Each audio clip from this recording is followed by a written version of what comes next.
তারা যখন সংস্কারের দন্তেশ্ব উচ্চারণ করেন নাই, তখন তো দেশনেত্রী বেগম খালেদা জিয়া ভীষণ 2030 দিয়েছেন।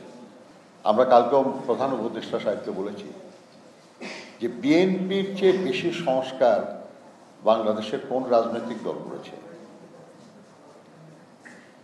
রাজনৈতিকভাবে যদি বলেন, গণতন্ত্র পুনঃপ্রতিষ্ঠা তো বিএনপি করেছে, বহুদলীয় গণতন্ত্র তো বিএনপি পুনঃপ্রতিষ্ঠা করেছে, সংসদীয় গণতান্ত্রিক ব্যবস্থা তো বিএনপি পুনঃপ্রতিষ্ঠা করেছে, তত্ত্বাবধায়ক শাসন ব্যবস্থা তো বিএনপি করেছে। আপনার প্রশাসনের বিকেন্দ্রীকরণও অনেক ক্ষেত্রে করেছে। এমনকি বিএনপি তো গ্রাম সরকার করার উদ্যোগ নিয়েছিল। আপনি আর কত দূর পর্যন্ত আমরা প্রশস্ত করতে চাই? আপনি মুক্তবাজার অর্থনীতি, যদি অর্থনীতিকে দেখেন, মুক্তবাজার অর্থনীতি বিএনপি চালু করেছে। দুর্নীতি দমন কমিশন, দুর্নীতির কথা বলে দুর্নীতি দমন কমিশন বিএনপি গঠন করেছে। আজকে অর্থনীতির সরকারের রাজস্বের অন্যতম খাত হল value added tax, VAT, BNP করেছে। আজকে বাংলাদেশের অর্থনীতির মূল স্তম্ভ তৈরি পোশাক শিল্প বিএনপির হাতে আসা, কৃষি উন্নয়ন বিএনপির হাতে, প্রবাসী কর্মসংস্থান বিএনপির হাত ধরে। এরকম অসংখ্য দৃষ্টান্ত আমরা দিতে পারি, পল্লী বিদ্যুতায়ন থেকে শুরু করে সমবায়ের উন্নয়ন, কুটির শিল্প এবং ক্ষুদ্র শিল্প প্রতিষ্ঠা। কাজে বিএনপি সংস্কারের বিপক্ষে না, বিএনপি সংস্কারেরই দল। কিন্তু কেউ কেউ নানান কথা বলেন। তারা যখন সংস্কারের দন্তেশ্ব উচ্চারণ করেন নাই, তখন তো দেশনেত্রী বেগম খালেদা জিয়া ভীষণ 2030 দিয়েছেন।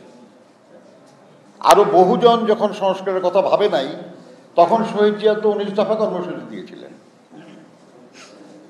আমরা তো দেশের আন্দোলনে রত সব রাজনৈতিক দলের সঙ্গে আলোচনা করে 31 দফা রাষ্ট্র সংস্কার কর্মসূচি দিয়েছি, এবং আমরা এটা বলেছি যে এর চেয়ে ভালো প্রস্তাব কারো থাকলে আমরা সেটা সাদরে গ্রহণ করব।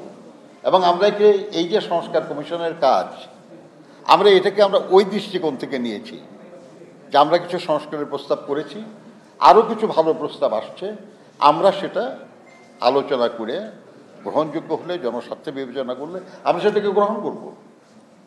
এবং আমরা যে 31 দফা কর্মসূচি বলেছি, এটা কারো কাছে দাবি না, এটা আমাদের এক ধরনের ঘোষণা, এক ধরনের প্রতিশ্রুতি। কাজেই যদি ঐক্যমত্য কমিশনের কোনো সনদ নাও হয়, বিএনপির জন্য সনদ তো আছে, একটা সংস্কারের সনদ। কাজে আমরা এর পক্ষে।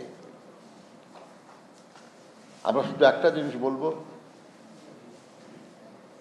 যে সব কিছুর মূলে জনগণ, জনগণের সম্মতিতে যেন সব হয়। আর জনগণ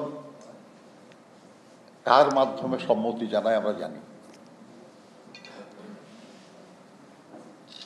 আমরা অনেক আলোচনা করব। আমি বিশ্বাস করি আর কি যে এমন যোগ্য মানুষরা এই দায়িত্ব পেয়েছেন যে তাদের নেতৃত্বে এই কমিশনগুলির কাজ করেছে, এবং তাদের সহযোগিতায় আমরা আগামী দিনে আমাদের দেশটাকে এগিয়ে নেওয়ার চেষ্টা করতে পারব। এবং আমি তো আশা করি অন্তত যে দেখে যাব যে আমাদের কাঙ্ক্ষিত পরিবর্তনের পথে আমরা এগোচ্ছি।